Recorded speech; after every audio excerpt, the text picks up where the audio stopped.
Hey everyone, welcome. My name is Kaeden.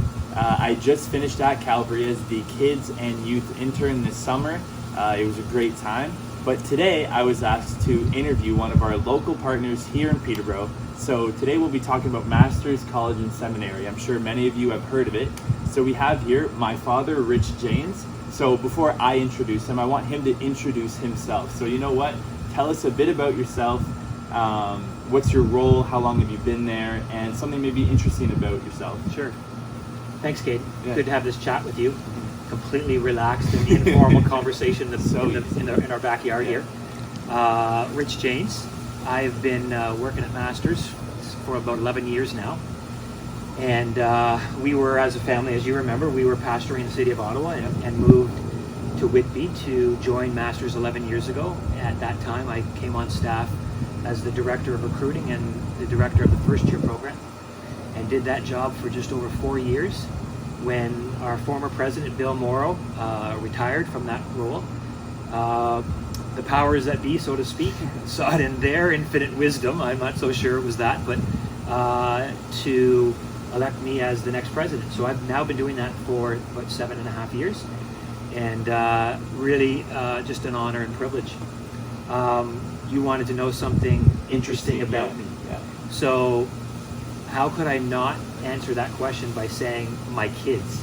That's a good one. Right? I So, like that one. our family, I think, is the most interesting part about who we are. There's 6 of us. Yeah. There's 3 other siblings other than yourself. Yeah. And you're the third of 4. And I think, as a family, we call ourselves the J Crew. Yeah. We're a pretty good family. We're all right. Yeah, we're all right. And so I think that's the most interesting part about me is my 4 kids. Incredibly proud of them, and each of them just looking to serve Jesus and make a difference in the world. And really just privileged to be their dad. Well, Your I'm dad. truly flattered. Truly flattered. So we have a lot more questions for my dad today. But we wanted to spice it up a little, make this interview a bit more fun. So we will be playing a whisper challenge throughout before we ask each question, where he puts on headphones, blasts music, and I try to say a phrase and he tries to guess it. So you know what? Let's get right into it right now. And so you can put your headphones on there. He's playing Graves into Gardens, I think. A good worship song there. Can you hear me? No, he definitely can't hear me. Okay, so are you ready for the first one? Okay. The ball is in your court. The pumpkin is... Say it again. The ball is in your court. The bomb is in my court. The ball. The ball. Yeah. The ball is in my court. Well, the ball is in your court. The ball is in your court. Yes, that's good. Nice. So you can take them off now. Great start with the pumpkin. Now it's really funny. Okay, so we'll get into our first question then. So we have it here. What are some unique stories of some students from Masters and how they've trained them and empowered them in their giftings to reach out to the people that God has called them to? Wow. Yes, that's a good question, and really the essence of what we do, right? Yeah. So I could think of numbers of stories, because there's been hundreds of students that I've had the privilege of serving in my 11 years.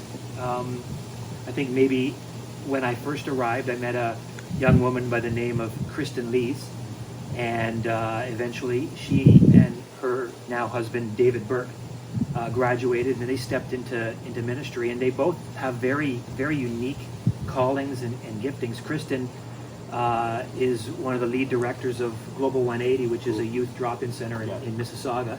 I think you've served there. Incredible. Yeah, That's incredible. And they have a predominantly specific outreach to teenagers, and there's a really multicultural. I think, from what I understand, quite a few Muslim students who come, and it's just an incredible way of investing in the community. And Global 180 is making a real difference.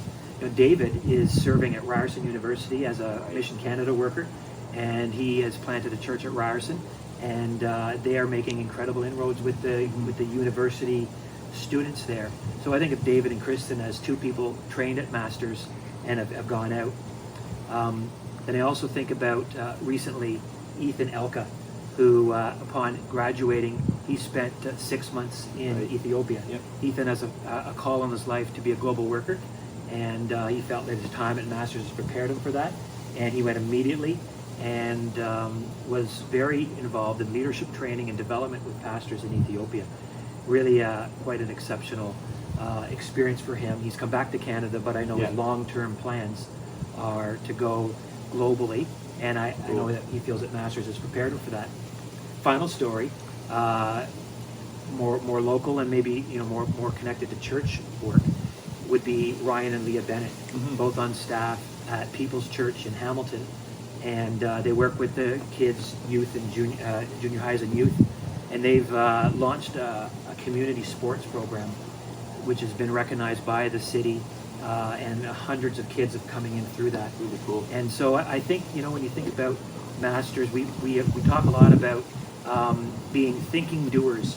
We want you to think well, but we want you to apply that in action. And I think these are 3 stories of people who are incredibly brilliant, and they're applying and practicing what they've learned in action. Yeah, it's incredible. Yeah, great stories. I'm happy to be a part of that culture there, right? Yeah. And hopefully one day have my own story too. So that's it's exciting to see that. Okay, cool. So here with our next question, but first we have to do our whisper challenge. He doesn't even know we're talking right now. Are you ready? Okay. It takes 2 to tango. Well, I really have no idea what you said there. Can you say it again? It takes two to tango. Something about I'm interested in eating tacos. Yes, very close. No? It takes 2 to tango. Ethan goes to school. It. Speak up, son. I can't hear you. It takes 2 to tango. I keep wanting to come back to something about eating tacos.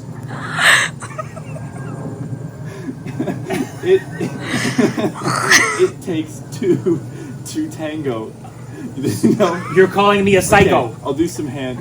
Yeah. Basically, right now, he's acting like one. It takes 2.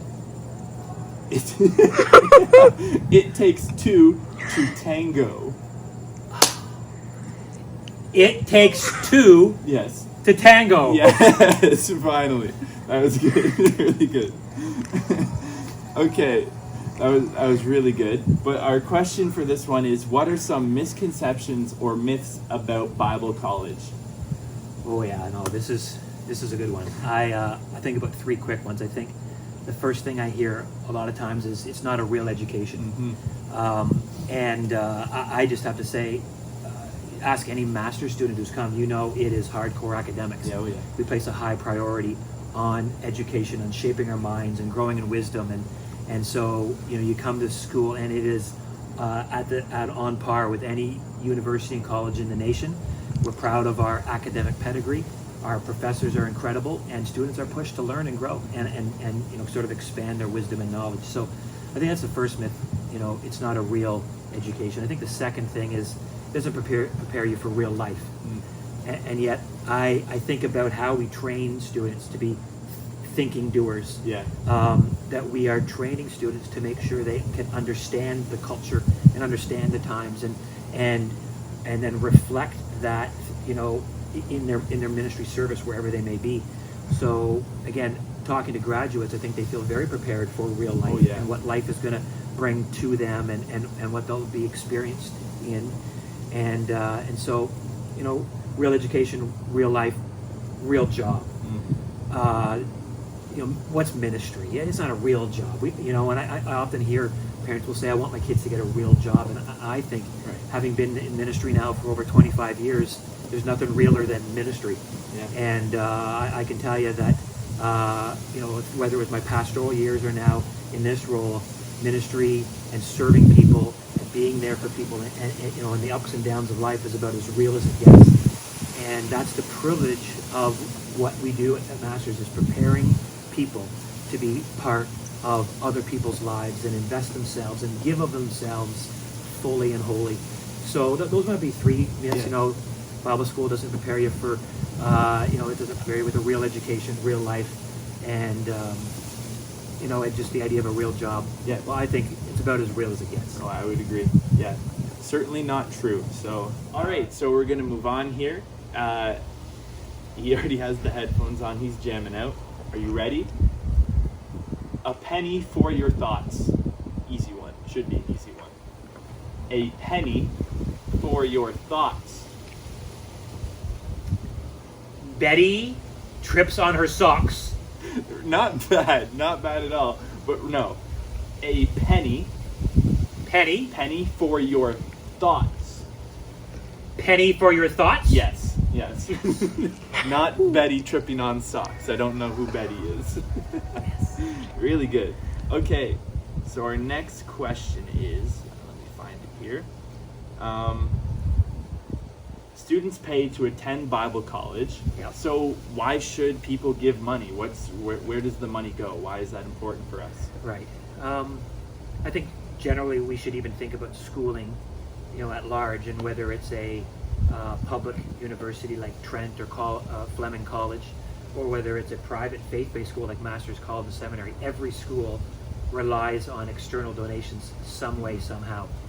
Where Trent and Fleming would have government support, we don't receive that, and so we are really requiring to raise a significant amount of revenue. Yeah. Just of interesting note for you, as a student, you should know that your tuition dollars and all the money that students pay to come to Masters only really covers about 60% of operations to run the school.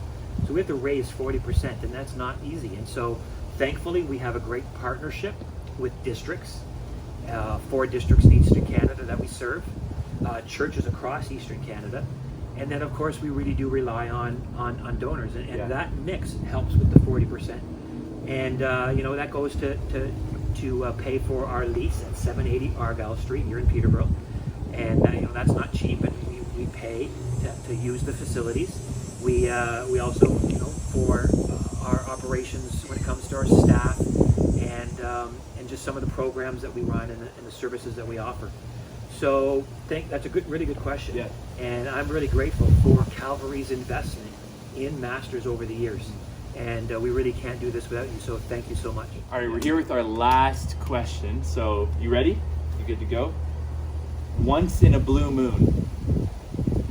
Weston. No, I lied. That was wrong. Once in a blue moon. What's a blue boot? You tell me. Once in a blue moon. Moon. Moon. Once in a blue moon. What's a blue boot? It was wrong the first time, it's wrong the second time. Once. What? Once. Oh. In a blue moon. Why didn't you say it clearly? Once in a blue moon. Yes, awesome. Well done. That was good. Perfect. I gotta say, this is a great song. Great track. Oh, great track. Graves in the Gardens. Yeah, we hope to hear it at Calvary soon. Oh, yeah, shout out to you, Bobby. Okay, last question. For the people at Calvary who are giving faithfully and giving to Masters specifically, how does their dollar affect them personally? Excellent question. I think we all want to know that what we are giving to is making a difference, that it's changing people's lives, it's shaping their futures.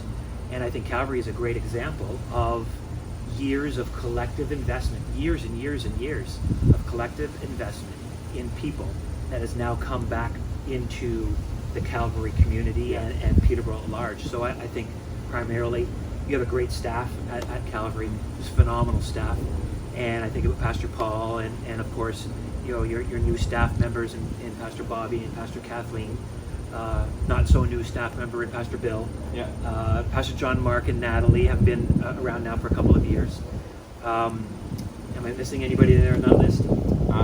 Cameron? You mentioned Cameron. You know what? Pastor Cameron, the latest grad. And so I think, primarily them. I think of the students that you're sending to Masters, and I think about Abby Malott, who's coming this year.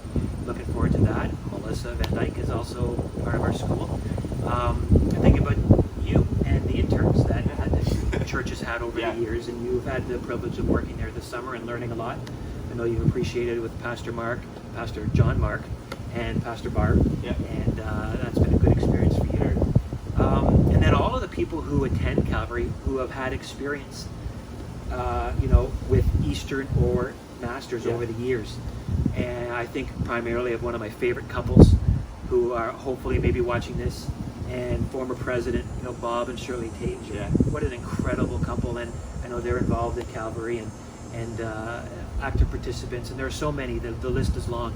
So Calvary, you have invested for years, and I trust you've seen the fruit of that investment, and it's come back and provided great ministry to you and service to you, and really about bringing the hope of the gospel and the good news to people in Peterborough and the surrounding area. So I think it's been a great partnership for many years. For sure. Yeah, and it's definitely a lot closer to home, I think, than people think, right? There's actually a lot of people out there that have had experience at Master's College and Seminary. So thank you for taking the time today. That's all we have. It's been good, Kaeden. And thank you for continuing to give to the vision at Masters, and to hopefully help students with their dreams to really find God's calling on their life and to change lives. So thank you so much. It's good.